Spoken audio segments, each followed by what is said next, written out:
রাধে রাধে, জয় ভগবান কৃষ্ণ। আগামী 15ই ডিসেম্বর সোমবার পরম পবিত্র সফলা একাদশী। এই দিন ভুলেও খাবেন না এই 3টি সবজি। নানান রোগ ব্যাধি, সংসারের চরম অশান্তি আর দুর্ভাগ্য আসবেই। ভগবান কৃষ্ণ পদ্মপুরাণে পৌষ মাসের কৃষ্ণপক্ষের সফলা একাদশীর মহিমা বর্ণনা করেছেন। এই একাদশী ব্রত পালন করলে সমস্ত মনস্কামনা পূর্ণ ও কার্যসিদ্ধি হয়। যদি কেউ ভক্তি ও বিশ্বাসের সাথে ভগবান কৃষ্ণের নির্দেশিত পথে এই একাদশী দিনটি পালন করেন, তবে এই জীবনের সুখ আর পরকালে মুক্তি, এই দুটোই তিনি পাবেন।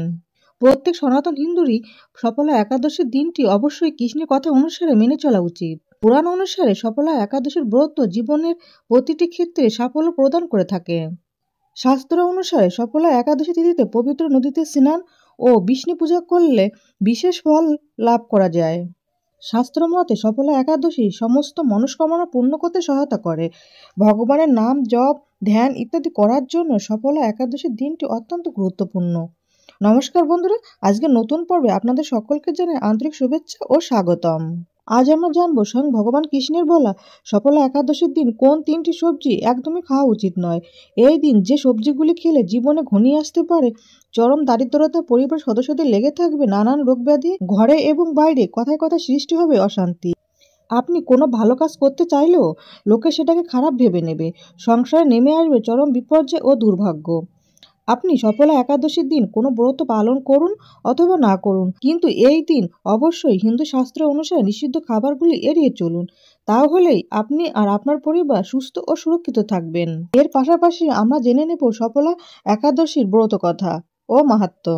বন্ধুরা, সফলা একাদশীর অধিষ্ঠাত্রী দেবতা হলেন নারায়ণ এবং পক্ষ হলো কৃষ্ণপক্ষ। বন্ধুরা, পঞ্জিকা অনুসারে 14ই ডিসেম্বর রবিবার সন্ধ্যা 6:50 একাদশী তিথি শুরু হচ্ছে এবং 15ই ডিসেম্বর সোমবার রাত 9:20 একাদশী তিথি ছেড়ে যাবে। নিম্বাক ও ইস্কন মতে একাদশী পালিত হবে 16ই ডিসেম্বর 2025 মঙ্গলবার।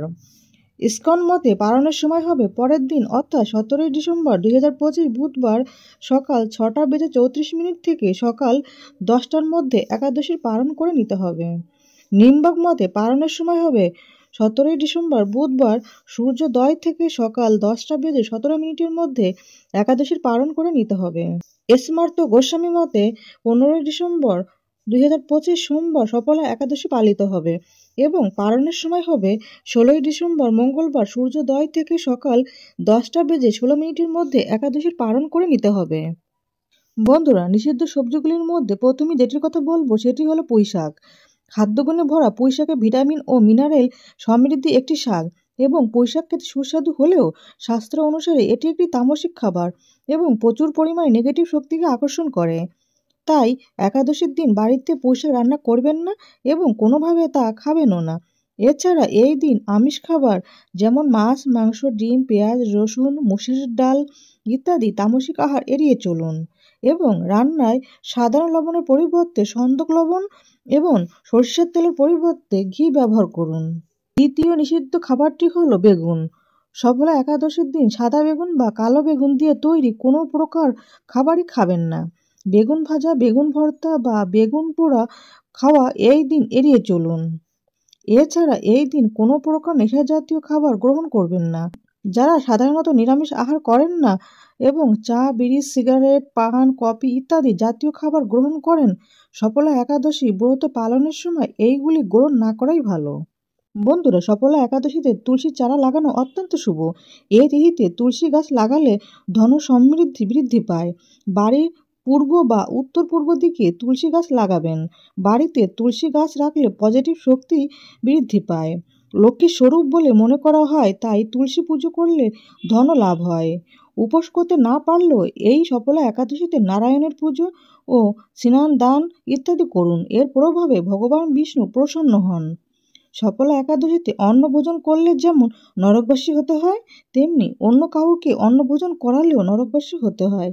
তাই সফলা একাদশী পালন করা আমাদের সকলেরই কর্তব্য, অর্থাৎ প্রতিটি একাদশী পালন করা আমাদেরই সকলেরই কর্তব্য। একাদশী ব্রত পালনের মূল উদ্দেশ্য কেবলমাত্র উপবাস করা নয়, বরং নিরন্তর ভগবানের নাম স্মরণ, ভগবত পাঠ, গীতা পাঠ বা শ্রবণ ও কীর্তন করে একাদশীর দিনটি অতিবাহিত করতে হয়। একাদশী পালনের সময় কলহ, পরনিন্দা, পরচর্চা, মিথ্যা কথা বলা, ক্রোধ, ঈর্ষা সম্পূর্ণভাবে নিষিদ্ধ। সফলা একাদশীর দিন শাস্ত্র অনুসারে তৃতীয় যে সবজিটি খেতে নিষেধ করা হয়েছে সেটি হলো শিম। সফলা একাদশীর দিন বাড়িতে কখনোই শিম রান্না করবেন না। পরিবারের কোনো সদস্যই এই দিন শিম খাবেনও না। এই দিন শিম খেলে বাড়িতে রোগ ব্যাধি লেগেই থাকবে। রোগের পিছনে খরচ করতে করতে আপনি সর্বস্বান্ত হয়ে যাবেন। সুতরাং সফলা একাদশীর দিন কোনোভাবেই শিম মুখে তুলবেন না। এছাড়া সফলা একাদশীর দিন চুল দাড়ি কাটা তথা ক্ষৌরকর্ম ও নখ কাটা নিষিদ্ধ। বন্ধুরা, শুরু করছি সফলা একাদশীর ব্রতকথা ও মাহাত্ম্য। রাধে রাধে, জয় শ্রীকৃষ্ণ। পৌষ মাসের কৃষ্ণপক্ষের একাদশীর নাম সফলা। ব্রহ্মাণ্ড পুরাণে যুধিষ্ঠির শ্রীকৃষ্ণ সংবাদে এই তিথির মাহাত্ম্য বর্ণিত হয়েছে। যুধিষ্ঠির বললেন, হে প্রভু, পৌষ মাসের কৃষ্ণপক্ষীয় একাদশীর নাম, বিধি এবং পূজ্য দেবতা বিষয়ে আমার কৌতূহল নিবারণ করুন। শ্রীকৃষ্ণ বললেন, হে মহারাজ, আপনার প্রতি স্নেহবশত সেই ব্রত কথা বিষয়ে বলছি। এই ব্রত আমাকে যেরকম সন্তুষ্ট করে, বহু দান দক্ষিণাযুক্ত যজ্ঞাদি দ্বারা আমি সেরকম সন্তুষ্ট হই না। তাই যত্ন সহকারে এই ব্রত পালন করা কর্তব্য। পৌষ মাসের কৃষ্ণপক্ষে একাদশীর নাম সফলা।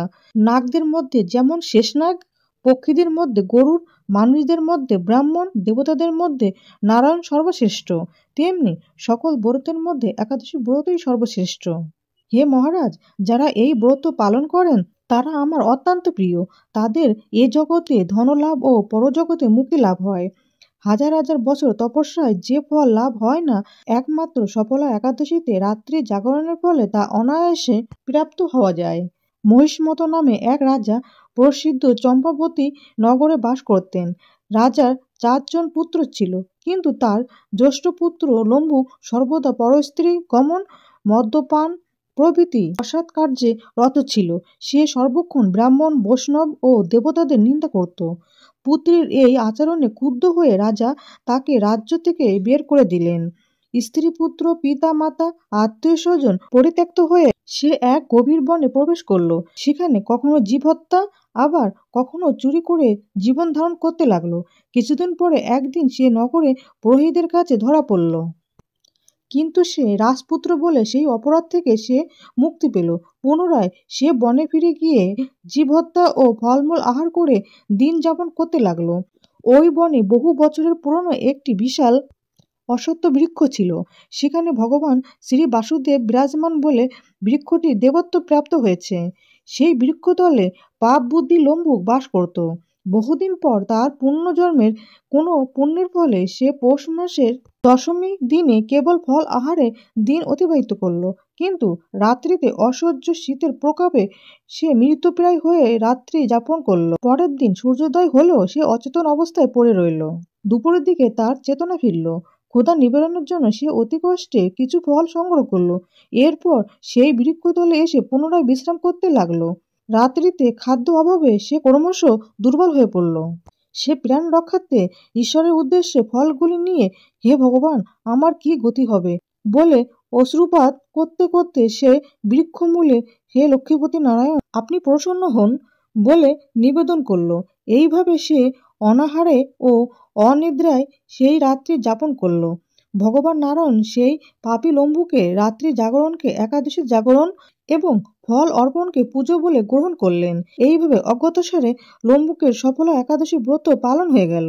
প্রাতকালে আকাশে দৈববাণী হলো, হে পুত্র, তুমি সফলা একাদশীর ব্রতের পুণ্যের প্রভাবে রাজ্য প্রাপ্ত হবে। সেই দৈববাণী শোনা মাত্র লম্বুক দিব্য রূপ লাভ করল। তার পাপ বুদ্ধি দূর হলো। সে পুনরায় নিষ্কণ্টক রাজ্য লাভ করল। স্ত্রী পুত্র সহ কিছুকাল রাজ্যসুখ ভোগের পর পুত্রের উপর রাজ্যের ভার দিয়ে সে সন্ন্যাস আশ্রম গ্রহণ করল। অবশেষে মৃত্যুকালে সে অশোক অভয় ভগবানের কাছে ফিরে গেল। হে মহারাজ, এইভাবে সফলা একাদশী যিনি পালন করেন তিনি জাগতিক সুখ ও পরে মুক্তি লাভ করেন। এই ব্রতে যারা শ্রদ্ধাশীল তারাই ধন্য, তাদের জন্মই সার্থক, এতে কোনো সন্দেহ নেই। এই ব্রত পাঠ ও শ্রবণে মানুষের রাজস্বীয় যজ্ঞের ফল লাভ হয়। অতএব ব্রত মাহাত্ম্য কথা সমাপ্ত। বন্ধুরা, আশা করি ভিডিওটি আপনাদের কাছে সামান্য হলেও উপকার আসবে। ভগবান কৃষ্ণ ও মা লক্ষ্মীর কৃপায় আপনারা সবাই ভালো থাকুন, সুস্থ থাকুন এই প্রার্থনা করি। আজ তাহলে এখানেই সমাপ্তি করলাম। জয় ভগবান কৃষ্ণ, জয় মা লক্ষ্মী, রাধে রাধে।